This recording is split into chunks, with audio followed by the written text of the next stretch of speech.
Hi guys and welcome back to the channel Deepak Yadav Education. Welcome to the Daily Hindu News and Editorial Analysis of 21st of September 2024.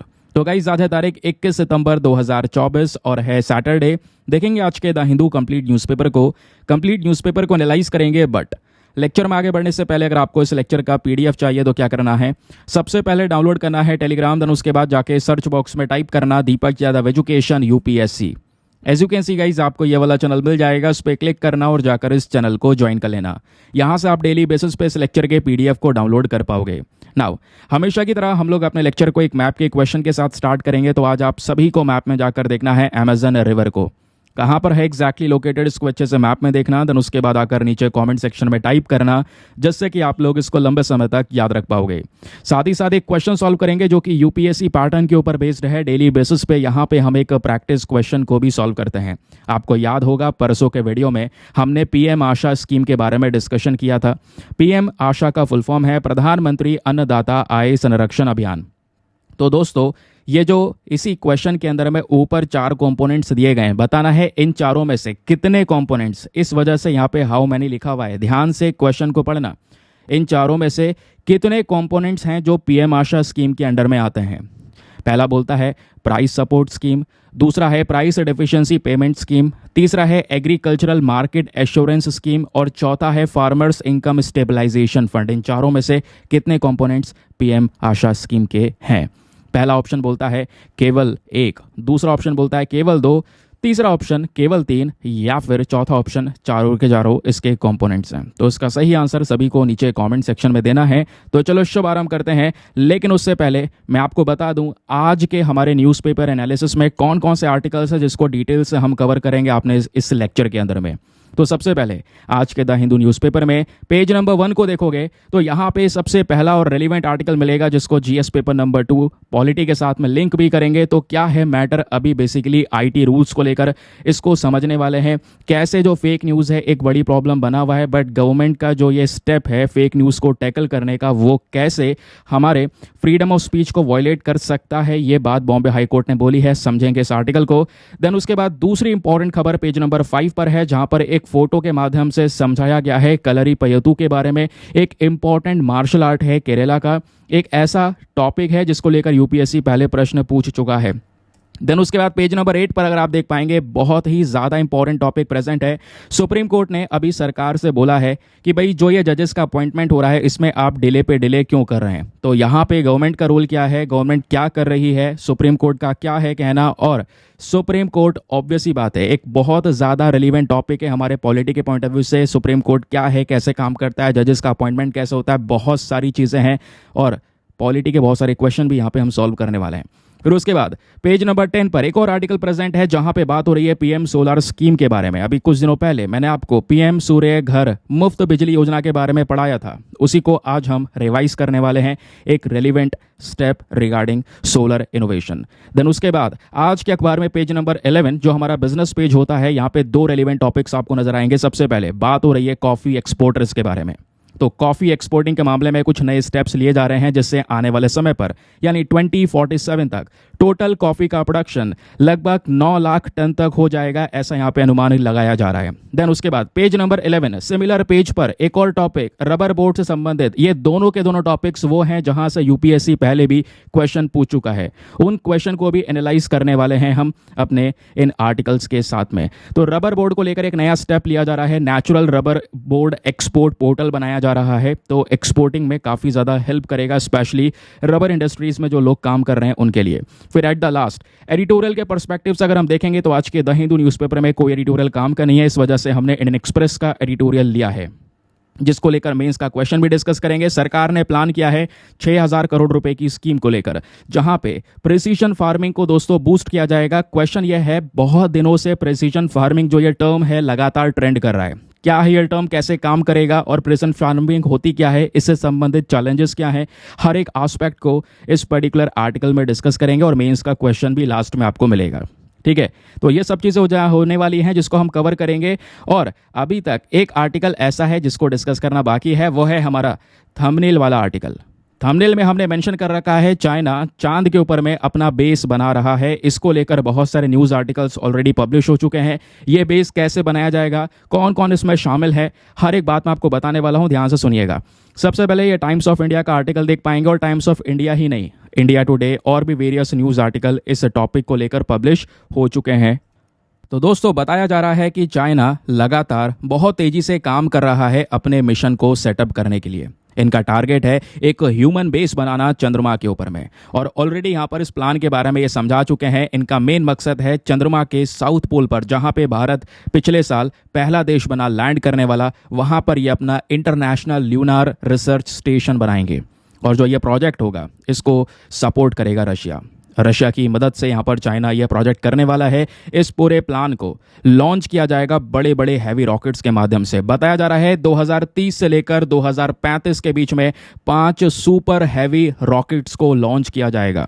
In rockets के अंदर में सभी सामान होगा, वो सभी resources होंगे जिनका इस्तेमाल करके चांद के ऊपर में ह्यूमन बेस के लिए जो भी स्ट्रक्चर है वो सब तैयार किया जाएगा। तो ये सब सामान यहीं से भेजने वाले हैं। इस मिशन के बारे में आखिरकार किसने बताया है? चाइना के जो ये डीप स्पेस एक्सप्लोरेशन प्रोग्राम के चीफ हैं, वू यानहान, इन्होंने यहाँ पर इसके बारे में इंफॉर्मेशन दिया है। और ये एक इवेंट के दौरान सभी इंफॉर्मेशन हमारे सामने आती है सितंबर 5 को, जिसके बाद बहुत सारे न्यूज़ आर्टिकल्स लगातार पब्लिश होते हैं। फिर बात यहाँ पर यह हो रही है कि इस बेस का जो बेसिक वर्जन होगा इसको 2035 तक कंप्लीट किया जाएगा। इस बेस में बहुत सारे दूसरे डेवलपमेंट्स भी होने वाले हैं। वैसे इस वजह से बोला जा रहा है 11 साल लगेंगे, 2035 तक तो बेसिक डेवलपमेंट हो जाएगा, लेकिन बहुत सारे और भी अपडेट्स होंगे, और जितने भी अपडेट्स यहाँ पे होंगे वो 2050 तक चलते रहेंगे। बहुत सारे जो इंटरनेशनल लॉन्चेस हैं वो होने वाले हैं। उसके अलावा चांगी 6, चांगी 8, ये बहुत सारे मिशन है जो आने वाले कुछ 10 सालों में चाइना कंडक्ट करने वाला है। नाउ क्वेश्चन यह है कि आज के समय का करंट अपडेट क्या है इसको लेकर।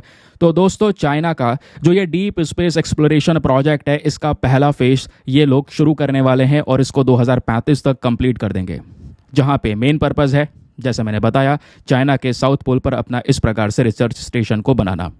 और क्वेश्चन यह है ये सब होगा कैसे? तो इसमें दोस्तों बहुत सारी चीज़ें हैं, और एक और सवाल यह आएगा कि चाइना ने चांद के साउथ पोल को ही क्यों चुना है? साउथ पोल को चुनने के पीछे का रीज़न है क्योंकि साउथ पोल वाले रीजन पे बताया जाता है यहाँ पे वाटर प्रेजेंट है, वाटर के डिपॉजिट्स यहाँ पे आपको प्रेजेंट देखने को मिलेंगे।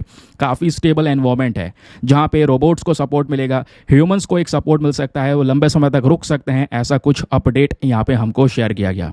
उसके अलावा जो ये मॉडल है ल्यूनार बेस का, इसको 2050 तक पूरी तरह से कंप्लीट कर दिया जाएगा। शुरुआती तौर पर 2035 तक, कंप्लीट तौर पर 2050 तक, जिसमें काफ़ी सारे इंफ्रास्ट्रक्चर प्रोजेक्ट्स भी यहाँ पर होंगे। उसके अलावा चाइना का इंटेंशन है एक बहुत ज़्यादा महत्वपूर्ण रोल प्ले करना स्पेस को एक्सप्लोर करने में, क्योंकि वहाँ पे पहुँचेंगे, इन सब चीज़ों का यूज़ होगा, तो इससे जो मून के रिसोर्सेस हैं उसको और भी ज़्यादा खतरनाक तरीके से यूटिलाइज़ किया जा सकेगा, उसको और भी बेटर तरीके से समझा जा सकेगा। Now at the last question एक और आता है, आखिरकार यहाँ पे चाइना का मेन उद्देश्य क्या है, करना क्या है उसको? तो ये जो मून बेस होने वाला है दोस्तों, बहुत सारी रिसर्चेस यहाँ पे हमको प्रोवाइड करवाएगा। चांद के साउथ पोल पर कुछ इस प्रकार का मून बेस बनेगा, लगभग 100 किलोमीटर के दायरे में, और जो भी यहाँ पे नेटवर्क होगा, रिसर्च फैसिलिटीज़ होंगी, वो सब एक्सपैंड करने वाले हैं धीरे धीरे करके। ये साउथ पोल से सीधा चले जाएंगे बीच वाले हिस्से यानी इक्वेटर तक। उसके अलावा इनका जो ये स्पेस स्टेशन होगा, इसमें ढेर सारे प्रकार के जो स्टडीज़ हैं वो करेंगे। लेकिन क्वेश्चन यह है, क्या चाइना इतना कैपेबल हो गया है कि इतना बड़ा मिशन अकेले कंडक्ट कर सकता है? तो इसका जवाब है नहीं, क्योंकि इसीलिए चाइना ने प्लान किया है कि ये काम हम अकेले नहीं ही कर पाएंगे, इसलिए हम 50 देशों के साथ में वर्क करेंगे। चाइना ने खुद ये बताया है, और इसमें ऑलरेडी 13 देशों को वो साथ में लेकर आ चुके हैं। और जो 13 देश इसमें साथ में आए हैं वो कौन कौन है? Russia, Venezuela, Belarus, Pakistan, Azerbaijan, South Africa, Egypt and Nicaragua. Then उसके बाद Thailand, Serbia, Kazakhstan and then last है सेनेगल। इन कंट्रीज़ के साथ में चाइना ऑलरेडी एग्रीमेंट साइन कर चुका है। और चाइना का मेन टारगेट यही है, क्योंकि ऑब्वियस सी बात है, हम आज के समय पर जियोपॉलिटिकल इश्यूज़ को देखें तो आपस में अमेरिका और चाइना भिड़े हुए हैं। यूएसए लगातार बड़े बड़े प्रोजेक्ट्स वो भी करना चाहता है। यूएसए का एक सबसे बड़ा अभी एम्बिशियस प्रोजेक्ट क्या है? वो है आर्टेमिस प्रोग्राम। यानी अमेरिका चाहता है एक बार फिर से इंसान को चंद्रमा पे उतारना, लेकिन उससे पहले चाइना ने खुद अनाउंस कर दिया कि आप इंसान को चंद्रमा पे उतारोगे, हम पूरी कॉलोनी बसा देंगे चंद्रमा के ऊपर में। तो देखेंगे आने वाले समय पर जो भी इंटरेस्टिंग अपडेट्स होंगे उसके बारे में कई सारी जानकारी हमारे पास में आने वाली है। साथ ही साथ में चाइना के इन साइंटिफिक रिसर्च ऑफिसर ने यह भी बोला कि 10 देशों के साथ में तो अग्रीमेंट हो चुका है, आने वाले कुछ दिनों में 50 देशों के साथ में अग्रीमेंट कर लेंगे और इन 50 देशों से 500 फॉरेन साइंटिस्ट रिसर्च इंस्टीट्यूशंस को इन्वाइट किया जाएगा। उसके अलावा 5000 फॉरेन साइंटिफिक रिसर्च पर्सनल्स होंगे, वो सब मिलकर हमारी मदद करेंगे। एक बड़ा प्रोजेक्ट ये होने वाला है। आई होप आपको उसके बारे में बढ़िया तरीके से क्लैरिटी मिल चुकी है। कई सारे और भी अपडेट्स आते हैं तो वो सब कुछ मैं आपके सामने लेकर आऊँगा। चलिए फिलहाल के लिए आते हैं अपने दूसरे न्यूज़ आर्टिकल की तरफ। अगला आर्टिकल बहुत ही काम का है, पेज नंबर 1 पे प्रेजेंट है और ध्यान रखिएगा पॉलिटी के सेक्शन से आप इसको लिंक कर सकते हैं। क्या बात हो रही है, बॉम्बे हाई कोर्ट ने अभी के समय पर केंद्र सरकार का जो ये आईटी रूल्स अमेंडमेंट है उसको स्ट्राइक डाउन कर दिया है। दोस्तों मैटर क्या है पहले ये समझिए। हुआ ये, सरकार आईटी रूल्स लेकर आती है 2021 में, जिसका एक लंबा चौड़ा नाम है, कई बार हम पढ़ चुके हैं। वो लंबा चौड़ा नाम क्या है, याद करने की कोशिश करें तो वो नाम है information technology intermediate guidelines and digital media ethics code amendment rules 2023। आप कहोगे 2023 नहीं 2021, हम तो आईटी रूल्स 2021 पढ़ते हैं। हाँ 2021 का तो था, लेकिन इसमें अमेंडमेंट्स हुए, यानी संशोधन हुआ, बदलाव हुआ, इस वजह से आगे इसके अमेंडमेंट लगा दिया गया। तो आईटी अमेंडमेंट 2023 वाले रूल्स की हम बात कर रहे हैं।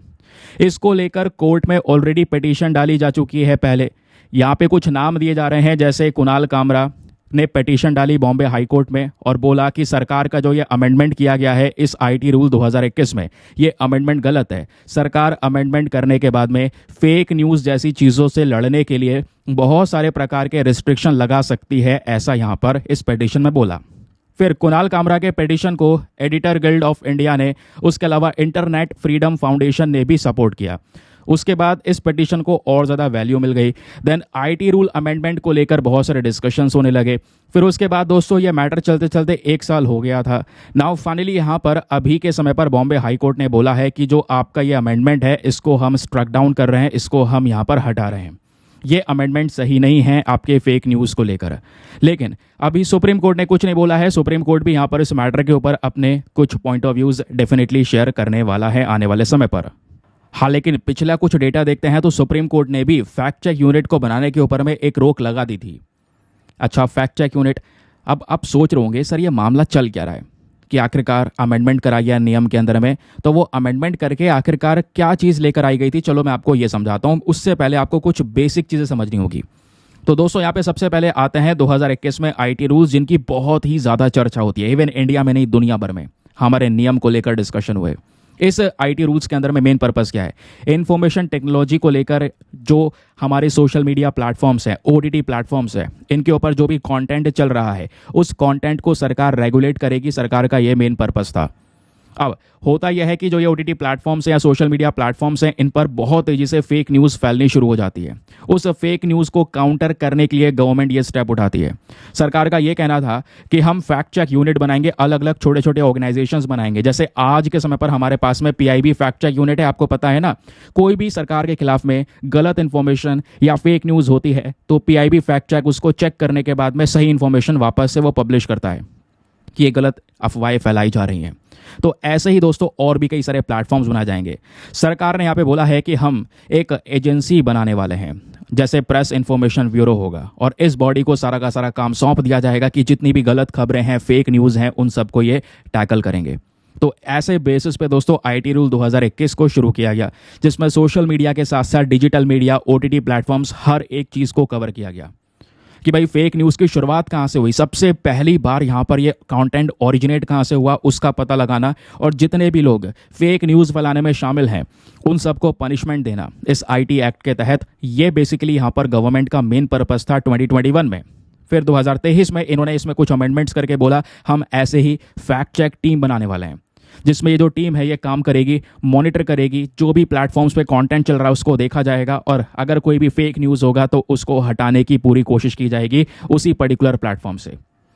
तो क्वेश्चन ये आया कि इसमें गलत क्या है। इसमें गलत यह है दोस्तों, कई लोगों ने कोर्ट के अंदर में पिटीशन डाला है और उनका कहना है इससे हमारा फ्रीडम ऑफ स्पीच वायलेट हो रहा है। हमें अपने संविधान से अधिकार मिलता है, खुलकर बोलने का हक मिलता है। तो वो जो फ्रीडम ऑफ स्पीच है, फ्रीडम ऑफ एक्सप्रेशन है, हो सकता है यहाँ पर गवर्नमेंट कोई रियल डेटा हो उसको भी यहाँ पर फेक न्यूज़ का टैग दे के उसको हटा दे। इसमें गवर्नमेंट केवल अपना प्रति जो भी यहाँ पे सपोर्टिव डेटा होगा, जो उसको सपोर्ट कर रहा होगा, केवल उसी को पब्लिश करना चाहेगी। ऐसे कुछ यहाँ पर दोस्तों मामले को लाकर यह पिटीशन डाला गया, जिसके बाद बॉम्बे हाई कोर्ट ने बोल दिया कि हाँ बिल्कुल, इससे जो फ्रीडम ऑफ स्पीच और एक्सप्रेशन है ये वॉयलेट हो सकता है, लोग यहाँ पर खुलकर नहीं बोल पाएंगे। ठीक है, हो सकता है यहाँ पे कोई रियल डेटा हो, उसको फेक न्यूज़ का टैग देने के बाद में ये काम कर दिया जाए। तो ये मैटर चल रहा है, आगे देखते हैं क्या होता है। लेकिन उससे पहले एक बात और जान लो, जो ये फेक न्यूज़ होती है, गलत खबर होती है दोस्तों, इसका इम्पैक्ट वाकई में बहुत भयंकर पड़ता है। फेक न्यूज़ होती क्या है भाई? देखो, अलग अलग प्रकार की इन्फॉर्मेशन होती है, उसमें कुछ बदलाव कर देना। इन्फॉर्मेशन कुछ है और दिखा कुछ और दिया। यहाँ पे बोला जा रहा है कि कई बार गवर्नमेंट के खिलाफ में या गवर्नमेंट के जो लीडर्स होते हैं उनके प्रति यहाँ पर नफरत फैलाई जाती है उसी फेक न्यूज़ के माध्यम से, या किसी व्यक्ति की जो रेपुटेशन है उसको बर्बाद किया जाता है, देश की रेपुटेशन को बर्बाद किया जाता है उस देश की फेक न्यूज़ फैलाकर। उस कंट्री के क्रिटिकल इंफ्रास्ट्रक्चर से रिलेटेड यहाँ पर फेक न्यूज़ फैलाई जा सकती है। कोई भी रिलीजियस या रेशल सेंसिटिव इंफॉर्मेशन को गलत तरीके से दिखाया जा सकता है, जिसके बेसिस पे देश में क्या होगा, ऑब्वियस सी बात है, देश में यहाँ पर जो एकता है वो टूटती हुई नजर आएगी, देश का रेपुटेशन दुनिया भर में खराब होगा, सरकार के अंदर में लोगों का जो ट्रस्ट है वो यहाँ पर कम होता नजर आएगा। तो यही गवर्नमेंट का टारगेट है कि गवर्नमेंट के प्रति फेक न्यूज़ ना फैलाई जाए, गलत इन्फॉर्मेशन ना फैलाई जाए, जो रियल है वो ठीक है, जो गलत है उसको रोका जाएगा। इसी के पर्पज से यहाँ पर यह पर्टिकुलर एक्ट लेकर आया गया। उसके रेस्पॉन्स में कोर्ट का क्या डिसीजन आया है वो मैं ऑलरेडी आपको एक्सप्लेन कर चुका हूँ। तो यह है न्यूज़ आर्टिकल, इसमें कुछ ज़्यादा डिटेल्स इन्फॉर्मेशन नहीं है, जो भी अवेलेबल होगी वो सब मैं आपको एक्सप्लेन करूंगा नोट्स के फॉर्म में। चलिए फिलहाल आते हैं आगे अगले आर्टिकल पर। लेकिन नेक्स्ट आर्टिकल पर बढ़ने से पहले अगर आप लोग हमारे पेड ग्रुप्स को ज्वाइन करना चाहते हैं, आपके पास में बढ़िया मौका है इसको ज्वाइन करने के लिए। यहाँ पर आपको डेली बेसिस पे करंट नोट्स के PDF वगैरह प्रोवाइड करवाया जाता है। फॉर एग्जाम्पल, जैसे अभी हमने आर्टिकल डिस्कस किया, बहुत सारा रेलिवेंट इन्फॉर्मेशन डिस्कस किया, ऐसे आगे और भी न्यूज़ आर्टिकल डिस्कस करेंगे, इसमें भी ढेर सारे नोट्स हैं। ये सब रेडीमेड फॉर्म में आपको मिल जाते हैं इस ग्रुप के अंदर में। और एक ऐसा ग्रुप है जहां पे आपको ये डेली PDF मिलता है जो प्रिंटेबल फॉर्म में होता है, प्रिंट आउट वगैरह आप निकलवा सकते हैं, हिंदी इंग्लिश दोनों भाषाओं में होता है। एक ऐसा ग्रुप आपको मिल जाता है जहां पे आपके करंट अफेयर्स का सभी कंटेंट सिक्योर हो जाता है। तो आप आराम से जो करंट अफेयर की टेंशन है वो भूल सकते हैं, पढ़ाई पे ध्यान दे सकते हैं। डेटा अपलोड हो रहा है उसको पढ़िए, और अदरवाइज़ यहाँ पर पढ़ने के बाद में अपने स्टैटिक पोर्शन पे ध्यान दो। कुछ लिखने वगैरह की ज़रूरत इतनी है नहीं, घंटों घंटों बर्बाद करने की ज़रूरत नहीं है। ठीक है, अब क्वेश्चन यहाँ पर यह है कि इस ग्रुप को ज्वाइन करने का फ़ी पेमेंट क्या है? Just $499 for the lifetime access. जब तक आपका सिलेक्शन ना हो जाए तब तक आप $499 में इस ग्रुप को ज्वाइन करके रख सकते हैं। ग्रुप को ज्वाइन करने के लिए क्या करना होगा दोस्तों? व्हाट्सएप पर जाना, यहाँ पर आपको एक नंबर दिया गया है 8534873368। इस नंबर पर मैसेज कर देना कि हाँ I want to join this group. वहाँ पे आपको रिप्लाई मिलेगा, पेमेंट का प्रोसेस दिया जाएगा, और उस पेमेंट के प्रोसेस से ज़्यादा इंपॉर्टेंट आपको डेमो वीडियो का लिंक भी मिलेगा। आप पूरे डेमो वीडियो को एक बार अच्छे से चेक कर लीजिएगा, देख लीजिएगा कि मुझको कहाँ पर क्या फ़ायदे हो रहे हैं, अपने आप को कंप्लीटली सेटिस्फाई कर लेना, उसके बाद जाकर ये इन्वेस्टमेंट आप कर सकते हैं। ठीक है, बाकी यार मेक श्योर क्या करो, वीडियो पे जो लाइक का बटन है उसको प्रेस कर दिया करो। 5000 लाइक्स का टारगेट है जिसको आप सभी लोग मिलकर सपोर्ट कर सकते हैं। चलिए आगे आते हैं अगले न्यूज़ आर्टिकल की तरफ। पेज नंबर 5 पे ये इंपॉर्टेंट खबर है, बाकी खबरों को इग्नोर करना ज़्यादा काम की नहीं है। एक छोटी सी खबर आपको ये भी देखने को मिलेगी कि जो इसरो है वो गगनयान मिशन करने वाला है। इसके बारे में कई बार डिस्कशन हो चुका है। गगनयान मिशन से पहले कई सारे प्रिकॉशंस लेने वाले हैं, ये बात हमारे इसरो के चीफ एस सोमनाथ जी ने बोली है। लेकिन उसके बाद जो दूसरा आर्टिकल है बहुत ही ज़्यादा काम का है, वो ये फोटो। ऐसी छोटी सी फोटो को कई लोग इग्नोर कर देंगे, आप भी न्यूज़पेपर पढ़ोगे तो इग्नोर कर दोगे, लेकिन आपने इग्नोर नहीं करना है। क्यों नहीं इग्नोर करना है, इसका इंपॉर्टेंस अभी थोड़ी देर में आपको पता चल जाएगा। हुआ क्या है, ये जो लोग आपको दिख रहे हैं, पीछे भी कई सारे लोग आपको दिख रहे होंगे, ये सब केरला के अंदर में प्रोटेस्ट कर रहे हैं, प्रदर्शन कर रहे हैं। कहोगे ये कैसा प्रोटेस्ट है? देखो हुआ केरला में ये कि बहुत सारी डिस्क्रिमिनेटरी प्रैक्टिस अपनाई जा रही है। जितने भी लोग मार्शल आर्ट के अंदर में हैं, मार्शल आर्ट्स के जो यहाँ पर लोग हैं, है ना, वो जब इन सब चीज़ों को प्रैक्टिस कर रहे हैं तो केरला का जो स्पोर्ट्स काउंसिल है वो इनके प्रति बहुत ज़्यादा डिस्क्रिमिनेशन यानी भेदभाव कर रहा है। इस वजह से ये लोग सड़कों पे उतर चुके हैं और सड़कों पर अपना प्रदर्शन कर रहे हैं बाय परफॉर्मिंग कलरीपयतु, यानी वही मार्शल आर्ट को परफॉर्म करके यहाँ पे प्रोटेस्ट किया जा रहा है कि भैया हमारे प्रति ये जो डिस्क्रिमिनेशन है इसको खत्म करो सबसे पहले। इस वजह से यहाँ पर दोस्तों ये मार्शल आर्ट कलरीपयतु अभी के समय पर न्यूज़ में चल रहा है ना। अब एग्जामिनेशन के पॉइंट ऑफ व्यू से सबसे इंपॉर्टेंट चीज़ आती है कलरीपयतु है क्या, ओरिजिन कहाँ से हुआ। बहुत सारे रेलिवेंट डेटा, प्लीज़ इसको ध्यान से सुनिएगा। कलरीपयतु एक प्रकार का मार्शल आर्ट है और ये टॉपिक हमारे सिलेबस में कहाँ पे लिंक होगा? GS paper number 1 art and culture में लिंक होगा। ठीक है, तो कलरीपयतु एक मार्शल आर्ट है जो कि हमारा जो एंशंट नॉलेज है उसी के आधार पर यहाँ पे इसको बनाया गया। दोस्तों ये वाली जो मार्शल आर्ट की फॉर्म है ये ओरिजिनेट होती है केरला के अंदर में लगभग 3rd सेंचुरी BC से लेकर 2nd सेंचुरी AD के समय पर। और आज के समय पर केरला के साथ साथ तमिलनाडु के भी कई सारे पार्ट्स हैं जहां पर इस पर्टिकुलर प्रैक्टिस को परफॉर्म किया जाता है। ये जो प्लेस है जहां पे मार्शल आर्ट प्रैक्टिस की जाती है उसको बोलते हैं कलरी। जैसे हम लोग जिम करते हैं, जिम जाते हैं, तो उस तरीके से यहाँ पर वो जो प्लेस हो गया वो मैं एग्जाम्पल के तौर पर बता रहा हूँ। जैसे ये मार्शल आर्ट जहाँ पे परफॉर्म किया जाता है वो जो प्लेस हो गई उसको कलरी बोला जाता है। वो बैटल फील्ड वगैरह यहाँ से वर्ड ये लिया गया है, जो हमारा युद्ध का मैदान होता है वहाँ से ये वर्ड लिया गया कलरी, और इस वजह से यहाँ पर कलरीपयतु ये जो वर्ड है हम इसका यूज़ कर रहे होते हैं।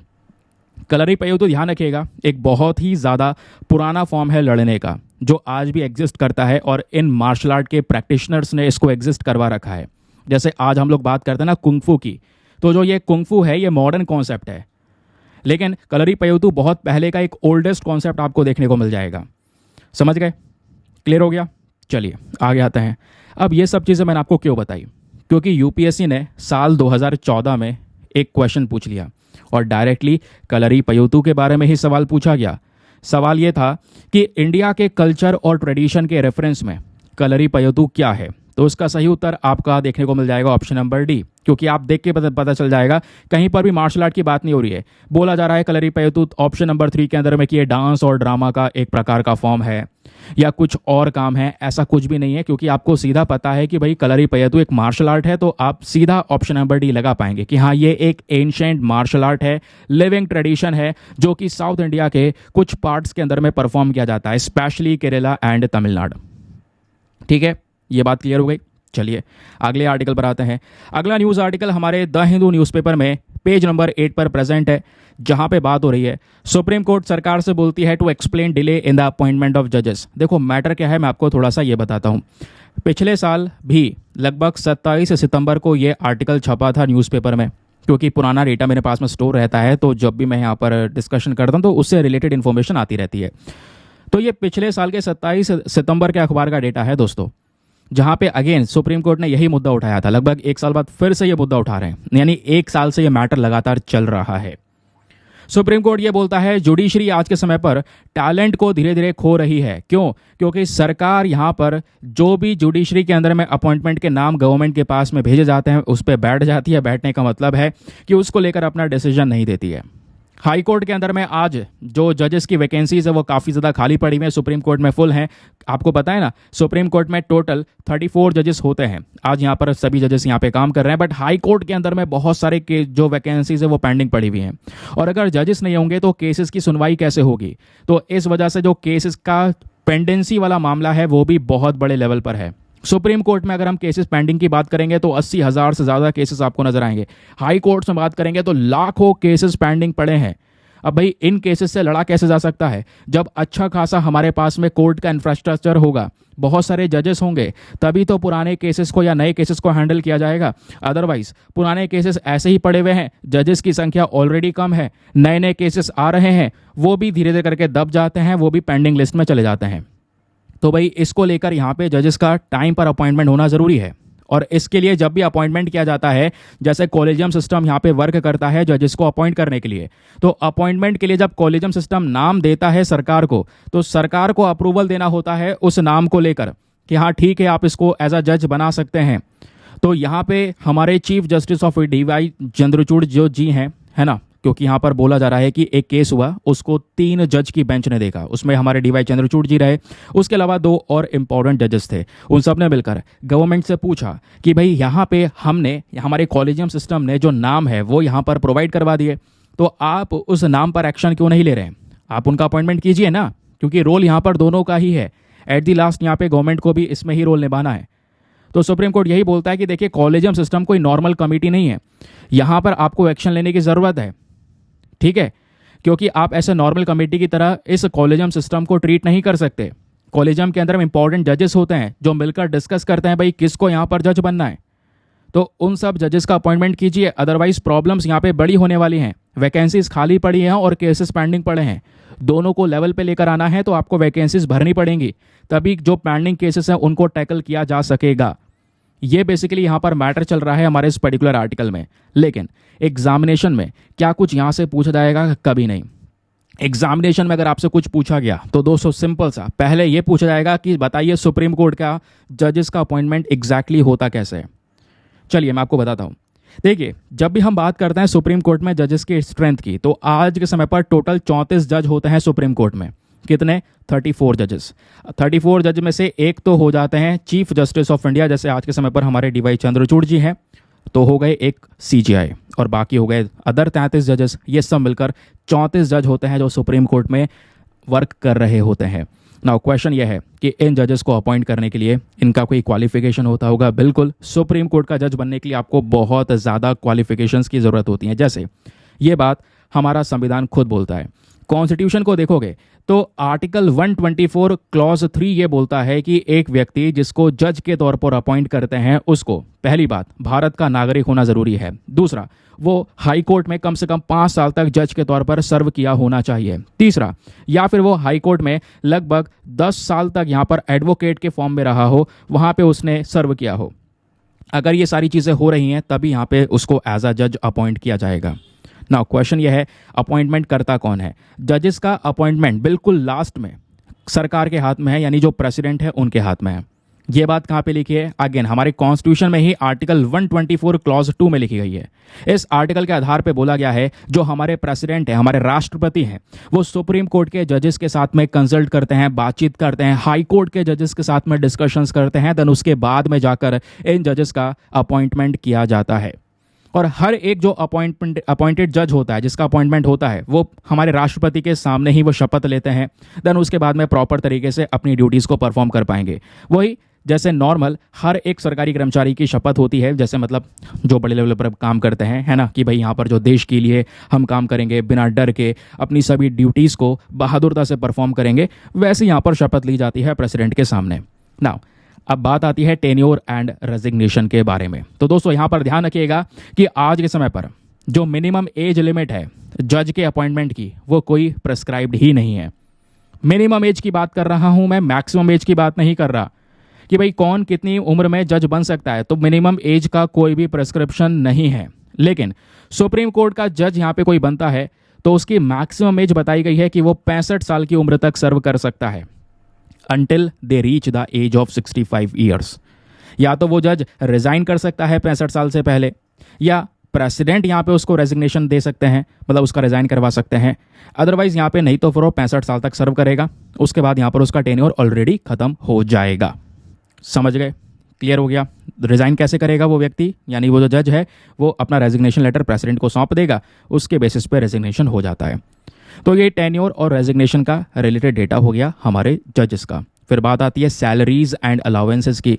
तो सुप्रीम कोर्ट के जो जजेस होते हैं उनको अच्छी सैलरी मिलती है, अलाउंसेस मिलते हैं, कुछ और पर्क्स भी मिलते हैं, ऊपर के प्रिविलेजेस भी मिलते हैं, और ये सब चीज़ें हमारा पार्लियामेंट डिसाइड करता है, पार्लियामेंट की साइड से दिया जाता है।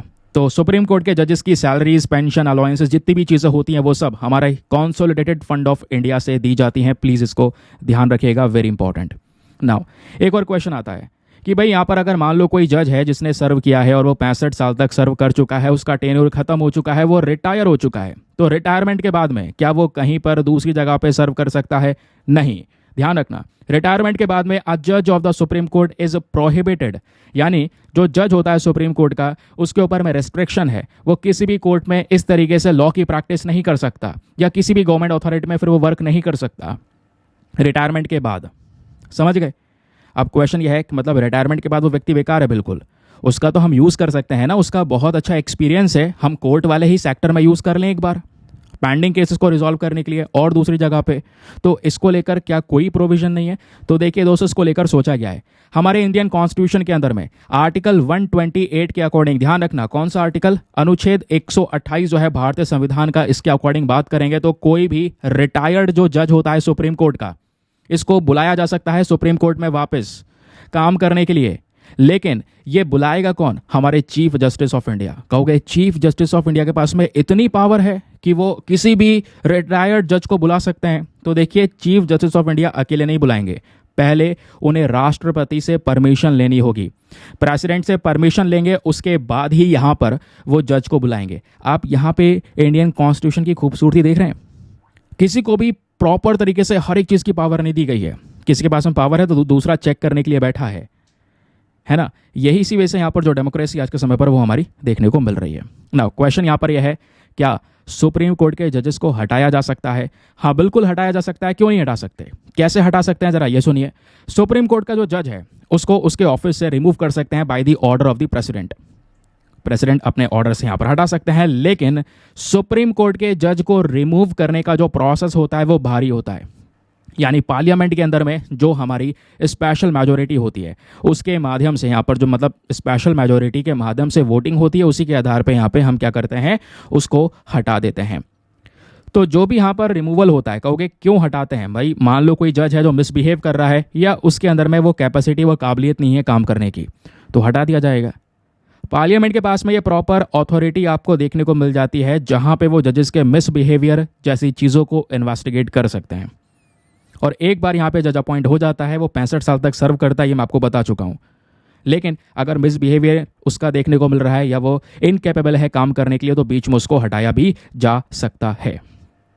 लेकिन at the last question, in judiciary's का अपॉइंटमेंट होता कैसे है? अपॉइंटमेंट करने के लिए हमारे पास में प्रॉपर कॉलेजियम सिस्टम है। आपको पता है ना, कॉलेजियम सिस्टम में 5 जजेस होते हैं। एक होता है chief justice of India, plus होते हैं 4 सुप्रीम कोर्ट के जजेस। ये पांचों लोग मिलकर क्या करते हैं, सुप्रीम कोर्ट के जजेस का अपॉइंटमेंट करते हैं। इस तरीके से हाई कोर्ट का भी अपना कॉलेजियम होता है, ठीक है, जिसमें यहाँ पर हाई कोर्ट के जजेस होंगे, सीजीआई होंगे, वो सब मिलकर यहाँ पे हाई कोर्ट के जजेस को जो है अपॉइंट करते हैं। तो ये कॉलेजियम सिस्टम का अपना खुद का स्ट्रक्चर है, ज़रूर से इसको ध्यान रखिएगा। ये लोग मिलकर डिसाइड करते हैं कि कौन जज बनेगा और फिर उसकी रिपोर्ट सरकार को देते हैं। एट द लास्ट गवर्नमेंट के पास में डिसीजन आता है इसको अपॉइंट करने का। वही बात सुप्रीम कोर्ट उठा रहा है कि भाई जब हमने हमारी कॉलेजियम सिस्टम ने ये रिकमेंडेशन दे दिया है तो आप उस पर एक्शन क्यों नहीं ले रहे हैं? क्या कॉलेजियम सिस्टम को आपने नॉर्मल कमेटी समझ लिया है? यहाँ पे जुडिशरी के अपॉइंटमेंट की बात हो रही है, तो उस पर प्लीज़ फटाफट एक्शन लीजिए। इस वजह से ये मैटर चर्चाओं में है, समझ गए ना। थोड़ा सा और डेटा है, ज़रा इसको भी पढ़ लेते हैं। दोस्तों, हमारे सिलेबस के अंदर में सुप्रीम कोर्ट ऑफ इंडिया बार बार मतलब अक्सर न्यूज़ में रहता है। सुप्रीम कोर्ट क्या होता है, सुप्रीम कोर्ट कैसे आया, आइए चलो मैं इसके बारे में आपको बता देता हूँ। अगर हम सुप्रीम कोर्ट बनने का इतिहास देखें, जैसे आज हमारे पूरे कॉन्स्टिट्यूशन में अगर हम देखेंगे तो एक बहुत जो इंपॉर्टेंट बॉडी, सबसे उच्च लेवल की बॉडी है जिसको सबसे उच्च स्तर दिया गया है, वो सुप्रीम कोर्ट ऑफ इंडिया है। अगर हम इतिहास देखेंगे तो सबसे पहले हमारे पास में एक रेगुलेटिंग एक्ट था, उसके माध्यम से हमारे देश में सुप्रीम कोर्ट बना कलकत्ता में। 1773 की बात कर रहा हूँ मैं। फिर 1800 के अंदर में सुप्रीम कोर्ट बनाया गया मद्रास में। 1823 में सुप्रीम कोर्ट आया बॉम्बे के अंदर में।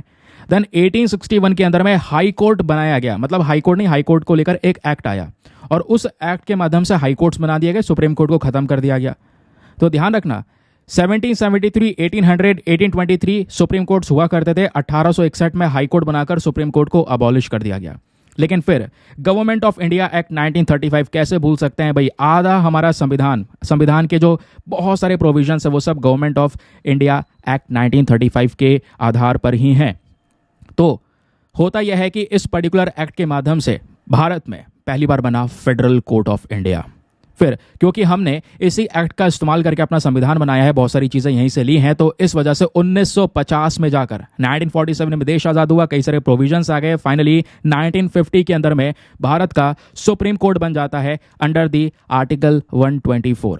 तो यह है दोस्तों यहाँ पर इसका पूरा का पूरा कॉन्टेक्स्ट, ध्यान रखिएगा। बाकी सुप्रीम कोर्ट में 34 जज होते हैं जिसमें सीजीआई भी शामिल हैं, जैसे मैंने आपको बताया। इनको प्रेसिडेंट अपॉइंट करते हैं, इनका टेन्योर, एलिजिबिलिटी, ये सब कुछ हम डिस्कस ऑलरेडी कर चुके हैं। प्लस सुप्रीम कोर्ट के पास में पावर्स कहाँ से आती हैं, तो हमारे कॉन्स्टिट्यूशन के अंदर में आर्टिकल 129 इनको पावर देता है। कोई भी कंटेम्प्ट का केस आया है जहाँ पे सुप्रीम कोर्ट को गलत ठहरा रहा है कोई, मतलब क्योंकि कुछ इंसल्ट कर रहा है, तो उस बेसिस पे यहाँ पर आर्टिकल 129 यूज होगा।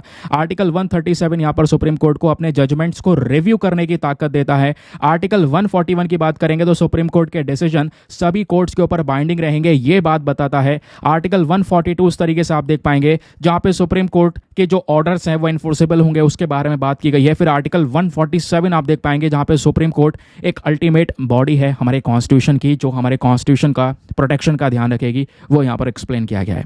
तो ये सारी पावर्स हमारे कॉन्स्टिट्यूशन के इन सभी आर्टिकल से क्या मिलती हैं, सुप्रीम कोर्ट को मिलती हैं। नाउ और भी कई सारे पावर्स सुप्रीम कोर्ट के पास में, जैसे मान लो गवर्नमेंट और स्टेट्स के बीच में कोई डिस्प्यूट हो गया है, तो आर्टिकल 131 के तहत यहाँ पर वो उस केस का जुरिस्डिक्शन सुप्रीम कोर्ट के पास में है, वो देख सकते हैं। उसके अलावा कई सारी प्रकार की रेट्स आपको देखने को मिल जाती हैं। तो उन रेट्स को इशू करने की ताकत सुप्रीम कोर्ट के पास में है। फंडामेंटल राइट्स को स्पेशली यहाँ पर लागू करने की ताकत आर्टिकल 139 के तहत सुप्रीम कोर्ट के पास में है।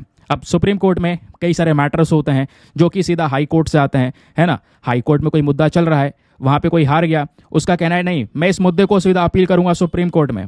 तो दोस्तों हाई कोर्ट से जो अपील जाती है सुप्रीम कोर्ट में वो अलग अलग मैटर्स को लेकर जाती है। मान लो कोई कॉन्स्टिट्यूशनल मैटर है, इसको लेकर जो अपील जाती है यहाँ पर हाई कोर्ट से वो आर्टिकल 132 के अंदर में डिफाइन की गई है। आर्टिकल 133 बोलता है सिविल मैटर्स की अपील भी हाई कोर्ट से जा सकती है सुप्रीम कोर्ट में। इसी प्रकार से क्रिमिनल मैटर या स्पेशल लीव को लेकर भी यहाँ पर हमारे कुछ अपील्स होती हैं जो सीधा हाई कोर्ट से सुप्रीम कोर्ट के पास में जाती हैं। इतना ही नहीं, उसके अलावा सुप्रीम कोर्ट के पास में और भी कई सारी पावर्स बताई जाती हैं। जैसे सुप्रीम कोर्ट यहाँ पर एक्टिव चीफ जस्टिस होता है। कहने का मतलब है इनका जो अपॉइंटमेंट है वो सीधा यहाँ पर आप कह सकते हैं प्रेसिडेंट करेंगे, जो उसमें चीफ जस्टिस ऑफ इंडिया होते हैं। प्लस सुप्रीम कोर्ट में कुछ टेम्पररी बेसिस पे जजेस को लेकर आ सकते हैं। जो टेम्पररी वाले जजेस होते हैं उनको बोलते हैं हम एड हॉक जज। ध्यान रखिएगा, इसको कौन अपॉइंट करता है? इसको टेम्पररी बेसिस पर अगेन हमारे चीफ जस्टिस ऑफ इंडिया ही अपॉइंट करते हैं। फिर एट द लास्ट बात आती है रिटायर्ड जजेस की। तो जैसे हम लोग ऑलरेडी डिस्कस कर चुके हैं, हाँ चीफ जस्टिस ऑफ इंडिया किसी रिटायर्ड जज को टेम्पररी बेसिस पर लेकर आ सकते हैं, लेकिन सबसे पहले उन्हें प्रेसिडेंट के साथ में परमिशन लेनी होगी, उसके बाद ही उनको लेकर आ पाएंगे। तो ये है यहाँ पे हमारे सुप्रीम कोर्ट की स्पेशल पावर्स। ध्यान रखिएगा। कहोगे इतना सब कुछ पढ़ना जरूरी है क्या? भाई यार इतना सब कुछ कह रहे हो, पॉलिटी का एक मेन चीज़ हमने कवर कर दी है ना। पॉलिटी लक्ष्मीकांत पढ़ोगे, सुप्रीम कोर्ट वाला कॉन्सेप्ट आपको जरी सी देर मैंने आपको पढ़ा दिया है। सेपरेटली पढ़ोगे बहुत टाइम लगेगा, मतलब फिलहाल आपको एक बहुत अच्छा आइडिया मिल चुका है, पढ़ने जाओगे मज़ा आएगा। अब आप बुक से पढ़ोगे तो खैर देखो, ये इसलिए भी पढ़ाया गया है क्योंकि पढ़ना पड़ेगा यार। यूपीएससी ने 2021 में यहाँ पर एक क्वेश्चन पूछा। क्वेश्चन क्या था कि इंडियन जुडिशरी के रेफरेंस में आपके पास में दो स्टेटमेंट से बताइए, दोनों में से कौन सा स्टेटमेंट सही है। पहला स्टेटमेंट बोलता है कि सुप्रीम कोर्ट का कोई भी रिटायर्ड जज होता है, इसको वापस से बुलाया जा सकता है कि ये वर्क कर सके एज ए सुप्रीम कोर्ट जज, लेकिन जो हमारे चीफ जस्टिस ऑफ इंडिया हैं वही यहाँ पे प्रेसिडेंट की परमिशन लेकर इसको बुला सकते हैं। क्या ये स्टेटमेंट सही है? कहोगे हाँ ये तो सुना सुना लग रहा है, वही छाप दिया गया है जो अभी हमने पढ़ा है। हाँ बिल्कुल सही बात है, तो पहला स्टेटमेंट करेक्ट है। दूसरा स्टेटमेंट बोलता है कि जो हाई कोर्ट इन इंडिया में, क्या उसके पास में पावर है अपने जजमेंट्स को रिव्यू करने की as the supreme court does. जैसे सुप्रीम कोर्ट के पास में पावर मिलती है, मैंने आपको बताया था कौन से आर्टिकल के तहत वो अपने जजमेंट्स को रिव्यू कर सकते हैं। क्या हाई कोर्ट के पास में पावर्स हैं? तो यहाँ पर उनके पास में भी देखने को मिल जाती हैं। That is why option number C both 1 and 2 is the correct answer. तो आंसर नंबर सी आपका सही है, क्योंकि यहाँ पे हमने हाई कोर्ट्स के बारे में डिस्कशन नहीं किया है, केवल सुप्रीम कोर्ट्स के बारे में पढ़ा है, तो उसी से रिलेटेड क्वेश्चन को भी हमने अभी देखा है। चलिए आगे आते हैं नेक्स्ट आर्टिकल पर। एक और भयंकर आर्टिकल, इसको हम थोड़ी देर में डिस्कस करेंगे। पहले कुछ और भी काम की न्यूज़ डिस्कस करते हैं। अगला न्यूज़ आर्टिकल हमारा बिजनेस पेज पर प्रेजेंट है और बहुत ही ज़्यादा इंपॉर्टेंट होने वाला है। क्या बात हो रही है? कॉफ़ी एक्सपोर्टर्स आए 60% फ्रॉम वैल्यू एडेड बीन्स। कहने का मतलब क्या है, आइए ज़रा मैं आपको बताता हूँ। पिछले कुछ समय पर जो कॉफ़ी का सेक्टर है वो कई सारी प्रॉब्लम से गुजरा, उसी प्रकार से रबर बोर्ड का सेक्टर भी कई सारी प्रॉब्लम से गुजरा है। लेकिन अभी के समय पर हम बात कर रहे हैं जो हमारे कॉफ़ी वैल्यू एडेड प्रोडक्ट्स होते हैं, इसको हम आने वाले समय पर इसका जो एक्सपोर्ट है वो बढ़ाने वाले हैं। 60% से यहाँ पर इंक्रीज करेंगे 2047 तक, 2047 तक। ये बात खुद कॉफ़ी बोर्ड के जो CEO हैं KG जगदीश, इन्होंने यहाँ पर यह बात बोली है।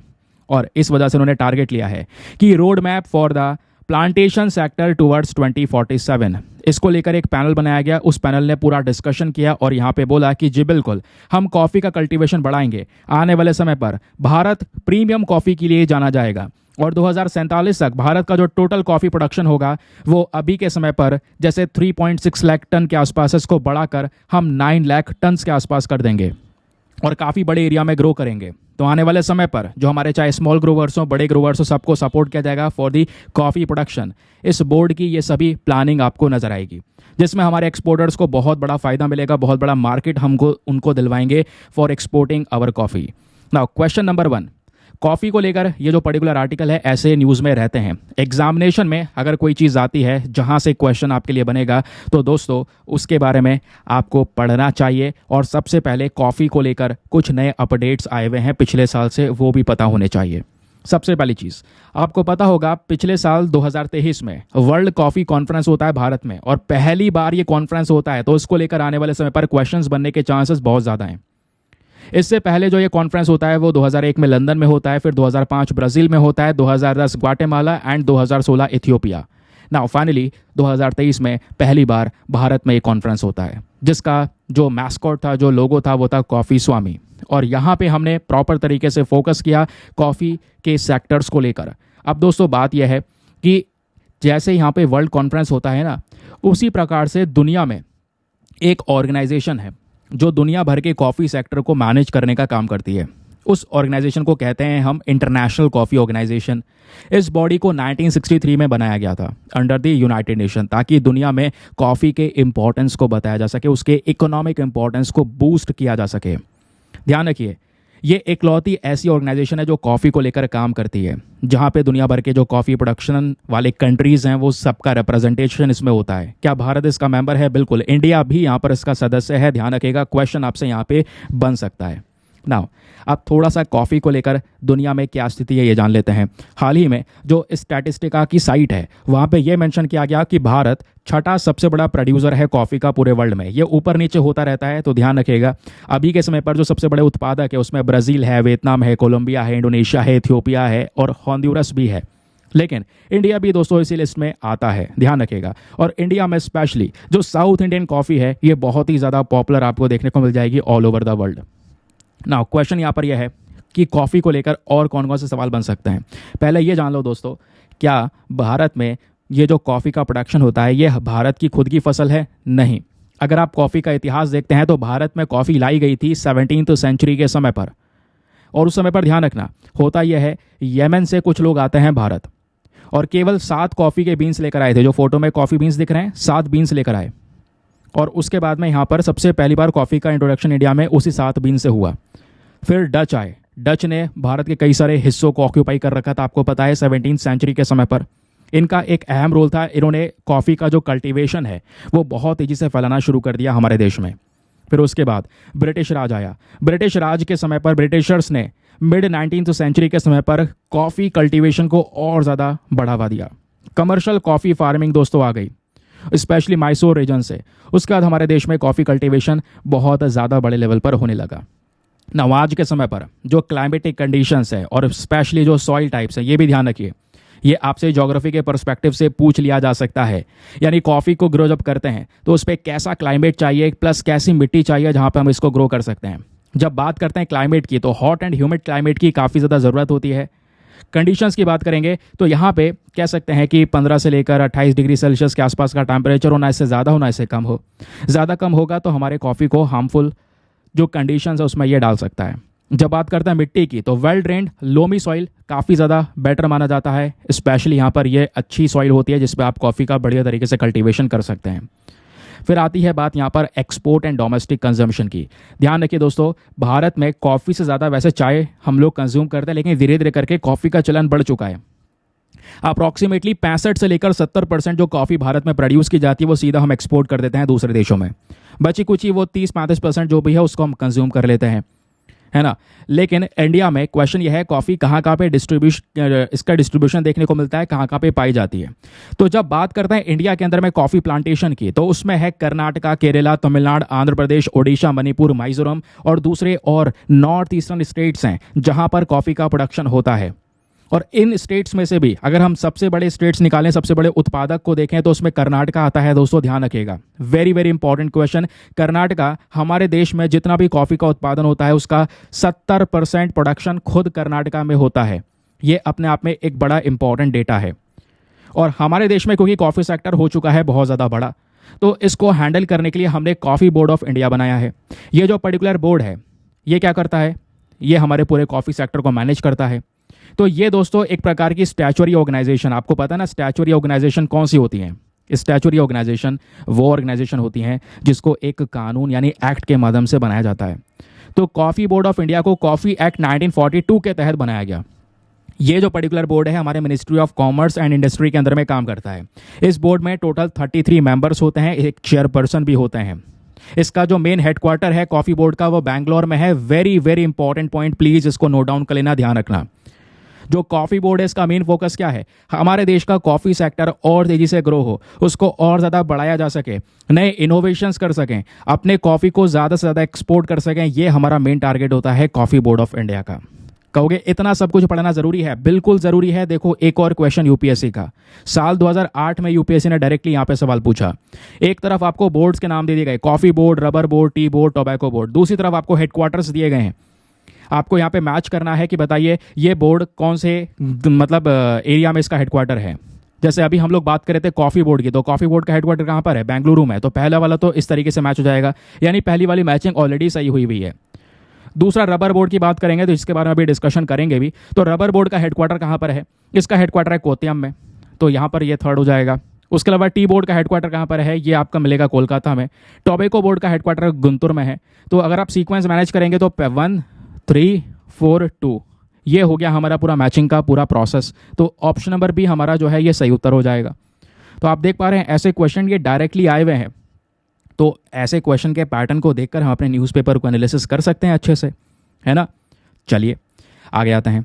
पेज नंबर 11 के ऊपर एक और न्यूज़ आर्टिकल जो आपको कॉफ़ी बोर्ड वाला दिख रहा है ना, इसके बगल में ही छोटा सा आर्टिकल है जो आपकी नज़रों से बच जाएगा, है ना, लेकिन छोड़ना नहीं है कुछ भी। अब यहाँ पे क्या बात हो रही है? जो हमारा रबर बोर्ड है दोस्तों, ये क्या करने वाला है? हमारे नेचुरल रबर एक्सपोर्ट पोर्टल को अनवील करने वाला है। कहने का मतलब है एक नया वेबसाइट बनने वाला है, और वो जो वेबसाइट, वो जो पोर्टल आएगा, वहाँ पे जो हमारे एक्सपोर्टर्स होंगे स्पेशली उनको बेनिफिट्स मिलने वाले हैं। तो आने वाले 1-2 सप्ताह में इस तरीके का हमारे पास में पोर्टल होगा जहाँ पे हम अपने देश से नेचुरल रबर के एक्सपोर्ट्स को बढ़ावा दे रहे होंगे, या कुछ ऐसे और प्रोडक्ट्स जो कि सीधा नेचुरल रबर से बनाए जाते हैं उनके एक्सपोर्ट को बढ़ावा दे रहे होंगे। इस वजह से आज के समय पर ये चर्चाओं में है। लेकिन एग्जामिनेशन के पॉइंट ऑफ व्यू से हमारा मेन पर्पस है नेचुरल रबर को एक्सपोर्ट करना। उसी के लिए एक्सपोर्ट को लेकर ये सारे डिस्कशंस हो रहे हैं। लेकिन क्वेश्चन ये है कि ये नेचुरल रबर होती क्या है? यह रबर की इंडस्ट्री भारत में किस लेवल पर वर्क करती है? प्लीज इसको ध्यान रखिएगा, बहुत इंपॉर्टेंट चीजें मैं आपको बताने वाला हूं। देखो नेचुरल रबर जो है ना, अगर आप इसको देख पाएंगे तो हमें एक प्लांट से मिलता है। आज जो आप रबर यूज कर रहे हो वो हमें सीधा पेड़ से मिलता है, आपको पता है, क्योंकि पेड़ से एक वाइट कलर का जो सैप होता है जिसको बोलते हैं लेटेक्स, ये वो पेड़ आपको देखने को मिल जाएगा। इससे यहाँ पर क्या होता है, एक कट लगाकर दिखाया जाता है, और कट लगाने के बाद में इस तरीके से नीचे एक बास्केट वगैरह बांध दिया जाता है जिसमें से इस पेड़ का जो लेटेक्स होता है जिसको बोलते हैं सैप, ये लेटेक्स इकट्ठा किया जाता है। इसी वाइट कलर के लेटेक्स से ही रबर बनता है दोस्तों, ध्यान रखिएगा, ठीक है। अब क्वेश्चन यह है कि सर ये पेड़ का नाम क्या है जिससे रबर बन रहा है? उस पेड़ को हम बोलते हैं हेविया ब्रासिलियंसिस, तो ये ध्यान रखिएगा, ठीक है। अब ऐसे रबर को ग्रो करने के लिए आपको अच्छा खासा क्लाइमेट चाहिए होता है, उसके अलावा एक अच्छी सॉइल चाहिए होता है, वहाँ पे आप इस तरीके से ये पेड़ को उगा सकते हैं। और आज के समय पर भारत देश में ये रबर का प्रोडक्शन कहाँ कहाँ पे हो रहा है? कौन कौन से राज्य हैं जहाँ पे सबसे ज़्यादा रबर का प्रोडक्शन होता है? तो उसमें है दोस्तों केरला, तमिलनाडु, त्रिपुरा और असम। ध्यान रखिएगा इसको, सी, ठीक है, बहुत इंपॉर्टेंट है। और स्पेशली यहाँ पर केरला हो गया और तमिलनाडु का कन्याकुमारी डिस्ट्रिक्ट हो गया, ये मेन इंपॉर्टेंट रीजन्स हैं। यहीं पर सबसे ज़्यादा रबर का प्रोडक्शन होता है। उसके अलावा त्रिपुरा की बात करेंगे तो वो भी यहाँ पे दोस्तों 1 लाख हेक्टेयर तक का कंट्रीब्यूशन देता है रबर प्रोडक्शन के मामले में। तो Kerala, Tamil Nadu, Tripura, Assam, very important states for the rubber production. अब बात आती है ये जो रबर को हम प्रोड्यूस कर रहे हैं इसका यूज़ कहाँ कहाँ पे होता है? बहुत सारी जगह पे होता है भाई। रबर का तो आज हर जगह पे यूज़ है, ऑटोमेटिव पार्ट्स के अंदर में है, व्हीकल्स में कई सारी जगह पर इस्तेमाल होता है, फुटवेयर में यानी हमारी चप्पल जूते रबर से बन रहे हैं, इंडस्ट्री के अंदर में बेल्ट, ये सब चीज़ें यहाँ पर रबर से बन रही हैं, मेडिकल डिवाइसेस बन रहे हैं आज के समय पर, कंज्यूमर गुड्स बन रहे हैं रबर से, स्पोर्ट के गुड्स बन रहे हैं, बॉल, गोल्फ बॉल, ये सब चीज़ें दोस्तों रबर से बनाई जा रही हैं। और इस पूरे सेक्टर को मैनेज करने के लिए, जैसे हमने देखा था ना भारत में कॉफ़ी सेक्टर को मैनेज करने के लिए कॉफ़ी बोर्ड है, उसी तरीके से रबर सेक्टर को मैनेज करने के लिए रबर बोर्ड है। रबर बोर्ड की जब बात करते हैं तो ये भी एक स्टैचुरी ऑर्गेनाइजेशन है, इसको भी एक एक्ट के माध्यम से बनाया गया है, उसका नाम है रबर एक्ट 1947। और कॉफ़ी बोर्ड के सिमिलरली यहाँ पर अगर आप देख पाएंगे रबर बोर्ड भी ministry of commerce and industry के अंडर में काम करता है। रबर बोर्ड का जो प्रॉपर ये पूरा पैनल होता है इसको एक चेयरमैन हेड करते हैं, और उस चेयरमैन को हमारी केंद्र सरकार अपॉइंट करती है। इसमें बाकी 28 मेंबर्स भी होते हैं। ध्यान रखिए रबर बोर्ड का मेन हेडक्वार्टर कहाँ पर है? कोतयम में। अभी हमने थोड़ी देर पहले ही डिस्कशन किया था। रबर बोर्ड की मेन रिस्पॉन्सिबिलिटी यही है कि भारत देश में रबर सेक्टर में नए नए रिसर्च डेवलपमेंट को किया जा सके और इस इंडस्ट्री को और ज़्यादा एक्सपैंड किया जा सके। यही हमारा मेन टारगेट देखने को मिलता है, ठीक है। चलिए एक और न्यूज़ आर्टिकल आता है, ये बेसिकली आज का हमारा एडिटोरियल है, बहुत ही काम का है। और लास्ट में मैं आपको एक मेंस का क्वेश्चन भी देने वाला हूँ, तो इसको बहुत अच्छे से सुनिएगा। बहुत ही ज़्यादा काम का आर्टिकल है ये, इसलिए मैंने दूसरे न्यूज़पेपर से इसको छाप दिया है यहाँ पर। यहाँ पे बात हो रही है स्मार्ट प्रिसीजन हॉर्टिकल्चर प्रोग्राम के बारे में। सरकार का एक बहुत बड़ा प्रोग्राम जो कि एग्रीकल्चर सेक्टर को लेकर चलाया गया है, जिसमें हम एग्रीकल्चर इंफ्रास्ट्रक्चर फंड के बारे में बात करेंगे और भी वेरियस पॉइंट्स के बारे में बात करने वाले हैं कि क्या होता है प्रिसीजन फार्मिंग। सबसे पहली चीज़, न्यूज़ क्या है, खबर क्या है, ये जान लो। खबर यह है कि हमारी केंद्र सरकार प्लान ये कर रही है 6,000 करोड़ रुपए हम खर्चेंगे अपने देश के अंदर में प्रिसीजन फार्मिंग को प्रमोट करने के लिए। अब यह प्रिसीजन फार्मिंग को जो प्रमोट किया जाएगा, इसके लिए प्रॉपर प्रोग्राम लेकर आया जा चुका है दोस्तों। उस प्रोग्राम का नाम क्या है? उसका नाम है स्मार्ट प्रिसीजन हॉर्टिकल्चर प्रोग्राम। इस प्रोग्राम को हमारी मिनिस्ट्री ऑफ एग्रीकल्चर लॉन्च करेगी और इस प्रोग्राम को एक स्कीम के अंदर में लॉन्च किया जाएगा। उस स्कीम का नाम क्या है? उसका नाम है MIDH, that is mission for integrated development of horticulture scheme. तो इस स्कीम के तहत यहाँ पर इसको हम इम्प्लीमेंट करने वाले हैं। नाउ क्वेश्चन यहाँ पर यह है, ये प्रिसीजन फार्मिंग एग्जैक्टली होता क्या है? दोस्तों, प्रिसीजन फार्मिंग को हम एक प्रिसीजन एग्रीकल्चर बोलते हैं, आज के समय का मॉडर्न कॉन्सेप्ट। पहले एग्रीकल्चर नॉर्मली हो रहा है जहाँ पे हमारे किसान हैं, लगातार खेती कर रहे हैं, मेहनत कर रहे हैं, लेकिन प्रिसीजन फार्मिंग में हम मॉडर्न टेक्नोलॉजीज़ का यूज़ करते हैं। एडवांस टेक्नोलॉजी का, GPS, sensor, data analytics, drones, इन सब चीज़ों का इस्तेमाल होता है ताकि एग्रीकल्चर में क्रॉप के प्रोडक्शन को और बेहतर किया जा सके। नई नई टेक्नोलॉजीज़ और डेटा का इस्तेमाल करके हाई एक्यूरेसी के साथ में प्रॉपर हम अपने एग्रीकल्चर में प्रोडक्शन को कर सकें, ये हमारा मेन टारगेट होता है। तो ओवरऑल प्रिसीजन फार्मिंग में गोल क्या है? गोल हमारा है ज़्यादा से ज़्यादा प्रोडक्शन करना और ज़्यादा से ज़्यादा कम, जितना कम हो सके उतना कम वेस्ट जनरेट करना। कूड़ा करकट कम जनरेट करें और अच्छा प्रोडक्शन करें एग्रीकल्चर सेक्टर में, और एग्रीकल्चर सेक्टर में कुछ ऐसे केमिकल्स का कम से कम इस्तेमाल करें जिससे एनवायरनमेंट के ऊपर में गलत इम्पैक्ट पड़ रहा है। समझ गए? अब क्वेश्चन यहाँ पर यह है कि प्रिसीजन फार्मिंग के बेनिफिट्स क्या हो सकते हैं, इसके फ़ायदे क्या हो सकते हैं। फ़ायदा नंबर 1, इंक्रीज प्रोडक्टिविटी। क्योंकि हमारे पास में नई नई टेक्नोलॉजीज़ होंगी, हम अपने क्रॉप्स को लगातार मॉनिटर कर रहे होंगे, क्या प्रॉब्लम्स है क्या नहीं हमें पता होगा, तो हम क्या कर सकेंगे, आराम से अपने क्रॉप्स की प्रोडक्टिविटी को बढ़ा सकते हैं। Number 2, resource optimization. जितनी भी प्रिसीजन फार्मिंग है, ये क्या इंश्योर करता है कि हम पानी का प्रॉपर तरीके से उपयोग करें, खाद का इस्तेमाल करें, पेस्टिसाइड्स का इस्तेमाल करें, और जितना उपयोग किया जाएगा, मतलब जितनी हमें ज़रूरत है, जितना रिक्वायरमेंट है उतना ही इस्तेमाल करें, उससे ज़्यादा इस्तेमाल ना करें, वो हमें पता चल सकेगा। जिससे यहाँ पर क्या होगा, प्रोडक्शन में जो कॉस्ट है वो बराबर लगेगी, कम से कम लगेगी, क्योंकि अभी एक्स्ट्रा लगाने की वजह से वेस्ट ज़्यादा जनरेट होता है। तो अभी यहाँ पर स्मार्ट टेक्नोलॉजी से इसको काउंटर किया जा सकेगा, रिसोर्स को प्रॉपर तरीके से यूज़ कर सकेंगे। फिर नंबर 3 वो है एनवायरमेंटल बेनिफिट्स। इस पर्टिकुलर प्रिसीजन फार्मिंग का सबसे बड़ा फ़ायदा है कि केमिकल का कम से कम यूज़ करना, वाटर का प्रॉपर तरीके से यूज़ करना, हमारे लिए सस्टेनेबल एग्रीकल्चर प्रैक्टिस को अपनाना, ये मेन पर्पज़ है। तो ये हो गया इसका third benefit. Now benefit number 4 वो है रिस्क मैनेजमेंट। क्योंकि होगा क्या, जब एग्रीकल्चर करेंगे तो उसका रियल टाइम डेटा कलेक्शन किया जाएगा, एनालिसिस किया जाएगा, जो फार्मर्स उनको इन्फॉर्म किया जाएगा कि भाई यहाँ पर ये चल रहा है आपके इस पर्टिकुलर एग्रीकल्चर में। ज़्यादा से ज़्यादा जो रिस्क होती है, मान लो हमारा जो वेदर है, वेदर का प्रॉपर तरीके से डिसीजन दे दिया जाएगा, क्रॉप में कोई बीमारी है उसको मॉनिटर किया जा सकेगा, पहले से पता चल जाएगा, तो हम पहले से ही एक्शन ले सकेंगे जिससे फसल सही तरीके से उगाई जा सके। नाउ फिर एक और चीज़ आती है कि भाई इसी प्रिसीजन फार्मिंग में, ये तो इसके फ़ायदे हो गए, लेकिन इसमें कुछ चुनौतियाँ भी हैं, चैलेंजेस भी हैं। नाउ दोस्तों, अब वो चैलेंजेस क्या हैं पहले ये जानिए। सबसे पहला यहाँ पर चैलेंज है हाई इनिशियल कॉस्ट। अगर आप यहाँ पे प्रिसीजन फार्मिंग को इम्प्लीमेंट करते हैं तो इसमें क्या होगा, आपको बहुत ज़्यादा इन्वेस्टमेंट चाहिए, क्योंकि सिंपल सी बात है, बहुत सारे टूल चाहिए होंगे, इंफ्रास्ट्रक्चर चाहिए होगा, तो ऐसे छोटे जो फार्मर्स हैं वो इन सब चीज़ों को अफोर्ड नहीं कर पाते। तो पहला तो चैलेंज यही हो गया। दूसरा चैलेंज आएगा टेक्निकल एक्सपर्टीज़, यानी जो फार्मर्स हैं इनको ज़रूरत है ट्रेनिंग करने की। ऑब्वियस सी बात है, आप टेक्नोलॉजी चलो दे भी दोगे तो अगर उनके पास में वो स्किल नहीं होगी इसको यूज़ करने की, तो वो कैसे यूज़ कर पाएंगे। आपने ड्रोन थमा दिया, वो ड्रोन अगर प्रॉपर तरीके से यूज़ ना कर पाए तो, है ना, तो इस वजह से उसको यूज़ करने की प्रॉपर ट्रेनिंग देना, एक्सपर्ट्स यहाँ पर उनको बनाना, तो ये एक बहुत बड़ा चैलेंज हमारे सामने होगा। तीसरा चैलेंज होगा डिजिटल डिवाइड। क्योंकि इंटरनेट कनेक्टिविटी की जब बात करेंगे तो बहुत सारे फार्मर्स ऐसे हैं जो काफ़ी दूर हैं इन सब चीज़ों से, स्पेशली रूरल एरियाज़ में इंटरनेट कनेक्टिविटी कम है। तो इससे यहाँ पर जो प्रिसीजन फार्मिंग है इसको लागू करने में बहुत सारी प्रॉब्लम्स हमारे सामने आने वाली हैं। फिर लास्ट चैलेंज होने वाला है डेटा मैनेजमेंट। यहाँ पे बात हो रही है जो प्रोसेसिंग और इंटरप्रेटिंग करते हैं, यानी जो बहुत सारा जो डेटा है इसको प्रोसेस करने के लिए आपको सॉफ्टवेयर और स्किल्स की आवश्यकता होगी, जो कि आज के समय पर हमारे फार्मर्स के पास में नहीं है।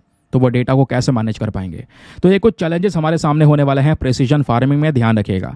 तो प्रेसिजन फार्मिंग क्या होती है, इसके बेनिफिट्स क्या होंगे, इसमें क्या समस्याएं होंगी, ये सब कुछ हमने डिस्कस किया।